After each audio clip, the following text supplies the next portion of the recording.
This video is mainly for people who are on a spiritual journey or who are struggling to find meaning on their spiritual paths.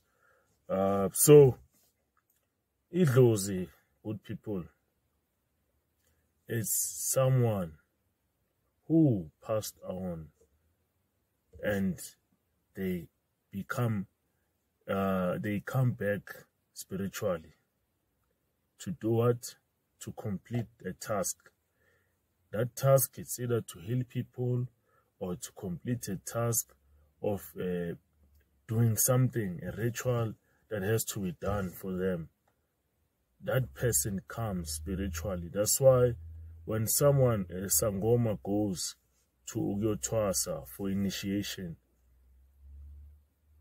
they go there and bavuka idlozi, which means the ancestral spirit that is of that being that once lived on this earth comes to life through that person who is being initiated.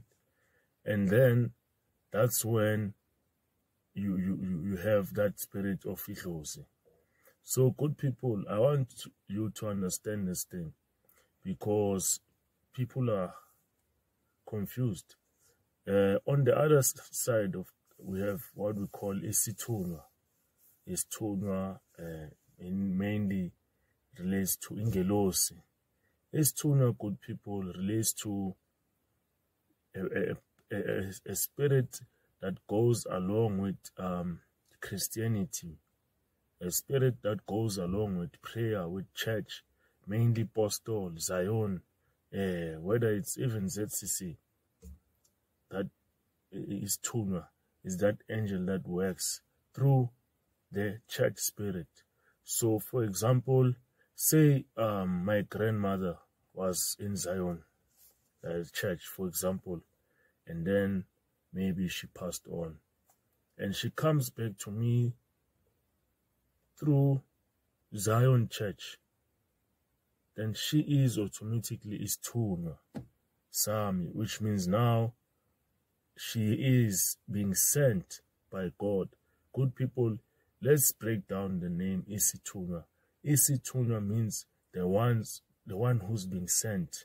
Isithunywa, you are being sent to do something. Isithunywa, uthunyiwe. By who? By God, by your angels, your guardian angels. So that angel is sent to you and automatically takes over you. That's when you have isithunywa. That's when healers use isithunywa.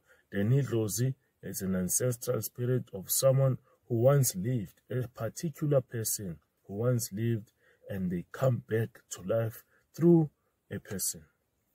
Isithunywa comes back through the church, through spirit of church, inkonzo. Hence we have amajazi, we have iziphika. Those are the ancestral clothing that we wear. So we're using church as what? As a vessel to connect with what? With our ancestors.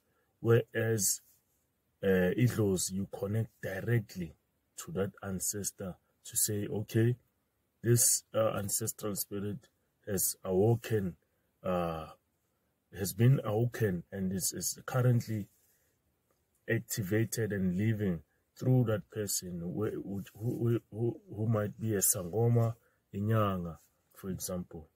So that's how it works. That's how it works, good people. Please don't get it confused.